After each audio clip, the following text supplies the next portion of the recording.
بسم اللہ الرحمن الرحیم۔ السلام علیکم۔ آپ دیکھ رہے ہیں مہران ٹی وی اور میں ہوں ابو ذر۔ آج ہم نگیب محفوظ یا نجیب محفوظ کی ایک بہت ہی پیاری شارٹ سٹوری جس کا نام ہے دی ممی اویکس، اس کی سمری، اس کا انالیسز اور اس کے تھیمز، کریکٹرز جو ہیں ان کو دیکھیں گے۔ نگیب محفوظ ایک بہت ہی فیمس عربک رائٹر ہیں۔ یہ مصر میں پیدا ہوئے اور ان کو 1988 یعنی 1988 میں نوبل پرائز دیا گیا۔ سٹوری کا آغاز کچھ ایسے ہوتا ہے کہ نگیب محفوظ کہتے ہیں کہ ایک میرے دوست ہیں پروفیسر ڈورین، ٹھیک ہے، یہ پروفیسر ہیں ایجپٹومولوجی کے، کہاں؟ فاؤد یونیورسٹی قاہرہ میں۔ تو نگیب کہتے ہیں کہ یہ جو سٹوری میں آگے بیان کرنے جا رہا ہوں یہ مجھے ان پروفیسر صاحب نے بتائی۔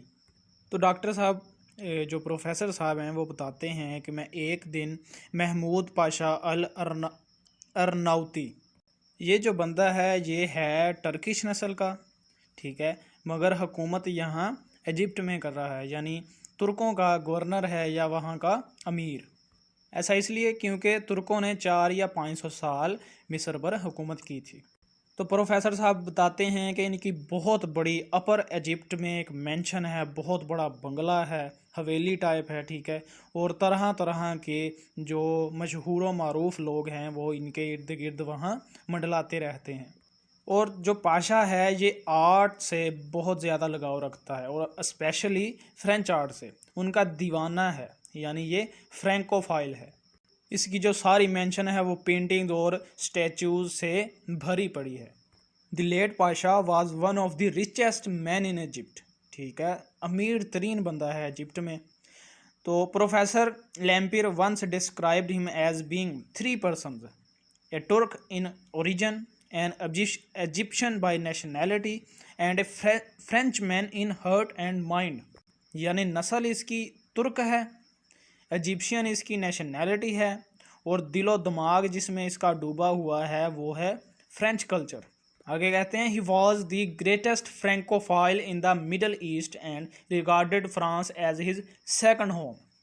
تو اس سٹوری میں پاشا کو ایسے ریپریزنٹ کیا گیا ہے جیسے کوئی ڈکٹیٹر ہو، کوئی ایسا بندہ جو اپنی رایا کو اوپریس کرے، ٹھیک ہے نا، جیسے ہٹلر، مسولینی، جو طاقت کا استعمال کر کے اپنے لوگوں کو جو ہے وہ مجبور کریں، انہیں اوپریس کریں۔ دوسرے نمبر پر یہ دکھایا گیا ہے کہ جو پاشا ہے وہ ایجپشین لوگوں سے نفرت کرتا ہے، انہیں اپنے سے کم تر سمجھتا ہے۔ وہ کہتا ہے ایجپشینز کیا ہیں؟ وہ کہتا ہے Egyptians are a people whose main diet is beans, یہ تو بین کھاتے ہیں، یہ کوئی انسان ہے کہ بھلا؟ آگے بتاتا ہے کہ ایک شخص ہے جس کا نام ہے شیخ جد اللہ۔ شیخ جد اللہ جو ہیں یہ ایک مولوی ٹائپ انسان ہے، ٹھیک ہے، اسپریچول۔ تو یہ آ کر پاشا سے ملتا ہے اور اسے کہتا ہے کہ میرے خیال میں آپ کے گارڈن کے نیچے فرعونوں کے کچھ ٹومز، ان کے مقبرے کچھ ہو سکتے ہیں، اور اگر ہم وہاں کھدائی کریں تو ہمیں بہت سے ہیرے، جواہرات اور سونا مل سکتا ہے، اور اگر ایسا ہوا، وہ کہتا ہے مجھے یقین ہے کہ ایسا ہوگا، اور اگر ایسا ہوا تو آپ کو اس میں سے خاصا حصہ دیا جائے گا، پاشا کو کہتا ہے۔ پاشا ٹال مٹول کرتا ہے مگر آخر کار وہ شیخ کو اجازت دے دیتا ہے ایکسکیویشن کی۔ آگے ایک بڑا پیتھیٹک سین ہے کہ ایک بندہ ہے، اسے پاشا کے بندے اسے پکڑ کر اس کے سامنے لاتے ہیں اور کہتے ہیں یہ چور ہے۔ وی کاٹ دس تھیف اسٹیلنگ بیمش فوڈ، بیمش اس کا ڈوگ ہے، وہ کہتے ہیں کہ یہ آپ کے کتے کا کھانا جو ہے وہ چرا رہا تھا، اس لیے ہم نے اسے پکڑ کر آپ کے آگے پیش کیا ہے۔ پروفیسر بتاتا ہے کہ اپنے بیوی اور بچوں کے بعد پاشا کو جس چیز سے سب سے زیادہ محبت ہے وہ اس کا کتا ہے۔ تو پاشا پوچھتا ہے کہ تمہاری جرت کیسے ہوئی میرے کتے کا کھانا چرانے کی؟ تو جو بندہ ہے وہ بیچارہ جواب دیتا ہے I was hungry, your excellency, he replied. I saw the cooked meat spread out there on the grass and I just could not resist. I have not tasted meat since Greater Biram.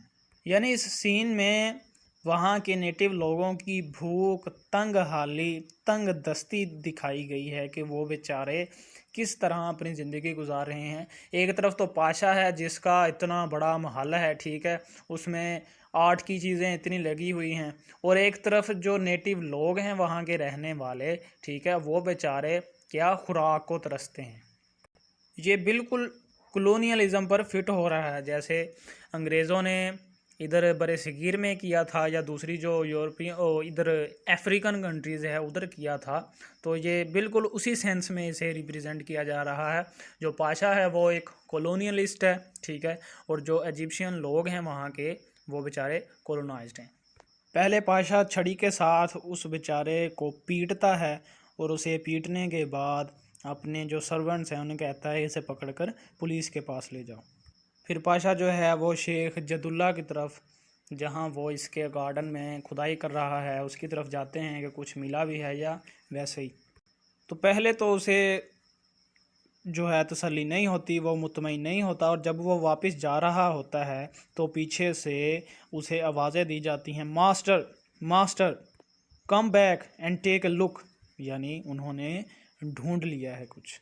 آگے کیا ہوتا ہے, we found the 3 men moving a large stone about a square metre in size. تو جب وہ اسے ہٹاتے ہیں تو نیچے ایک راستہ شروع ہو جاتا ہے. تو پروفیسر صاحب کہتے ہیں میں بھی ڈرتا ہوں, ٹھیک ہے, پاشا بھی ڈرتا ہے اندر جانے سے, کیونکہ ہزاروں سال سے یہ جگہ جو ہے وہ بند تھی, ٹھیک ہے, اور اب یہ اس جگہ کے اندر, اس ٹوم کے اندر, اس مزار کے, اس مقبرے کے اندر جا رہے ہیں, تو یقیناً ڈر تو لگتا ہی ہے. تو شیخ کہتا ہے کچھ نہیں ہوتا, کچھ نہیں ہوتا. وہ قرآن پاک کی جو کچھ صورتیں ہیں, کچھ آیات ہیں وہ پڑھتا ہے, اور کچھ اور دوسری اس طرح کی چیزیں پڑھتا ہے, اور انہیں کہتا ہے کہ آپ کو کچھ نہیں ہوگا, فالو می. سب لوگ ڈرے ڈرے ہوتے ہیں, اور ایسے ہی وہ مقبرے کے اندر جانا شروع کر دیتے ہیں نیچے. تو شیخ بتاتا ہے کہ your Excellency, I tell him this is the grave of general her, one of the key figure of the 15th dynasty. تو شیخ جد اللہ کہتا ہے ہمیں اب یہاں سے ٹریجر یعنی خزانہ ضرور ملے گا. تو مقبرے کے اندر بتایا جاتا ہے the walls are full of drawings, paintings and symbols, جیسا کہ جنرلی طور پر جو ٹومز ہیں فیروز کے ان میں ہوتا ہے. تو ایسے ہی جب وہ مقبرے کے اندر پھر رہے ہوتے ہیں تو اچانک انہیں ایک پرندے کے اڑنے کی آواز آتی ہے. تو وہ حیران ہو جاتے ہیں, وہ کہتے ہیں یہ 2-3 ہزار سال سے زمین کے نیچے بند پڑا ہوا مقبرہ ہے, یہاں پرندہ کیسے ہو سکتا ہے. وہیں پہ انہیں ایک کوفن ملتا ہے. The cover had been lifted off the coffin and the mummy lay stretched out in its shrouds right in front of us. وہ کہتا ہے اس کا اوپر والا حصہ جو ہے کوفن کا وہ اٹھایا جا چکا ہے یا پہلے ہی غائب ہے, اور جو ممی ہے, ٹھیک ہے, جو لاش ہے وہ کپڑوں میں لپٹی ہوئی وہاں پڑی ہے. تو وہ تعجب کرتے ہیں کہ یہ کوفن کس نے کھولا ہوگا, یہ کیسے کھلا ہوا ہے, پہلے ہی ہزاروں سال سے یہ بند ہے, تو یہ کوفن کیسے کھلا ہوا ہے. پھر اچانک کیا ہوتا ہے کہ وہ جو ممی ہے وہ جاگ جاتی ہے, وہ زندہ ہو جاتی ہے.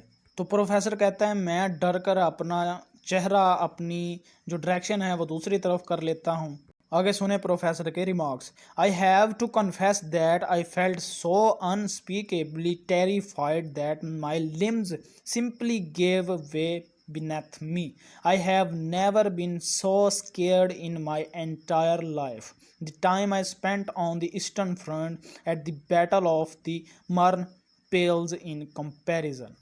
یعنی اتنی خوفناک لڑائی اس نے لڑی تھی, مگر کہتا ہے اس کا خوف اس خوف کے آگے کچھ بھی نہیں ہے. ممی ٹھیک ہے وہ زندہ ہو جاتی ہے, اور جب اس کو دیکھا جاتا ہے تو there was a strange resemblance between the two of them, یعنی ممی اور جس کو پاشا نے مارا تھا چھڑیوں سے اس انسان کی شکل و صورت میں. He spoke after a silence of 3000 years. تو جو ممی ہے وہ مخاطب ہوتی ہے پاشا سے, اسے کہتی ہے don't you recognise me slave. The mummy said addressing my ill-state friend the Pasha in a majestic tone of voice, the like of which I have never heard before since I have not had the honor of keeping company with royalty. Why are not you groveling at my feet?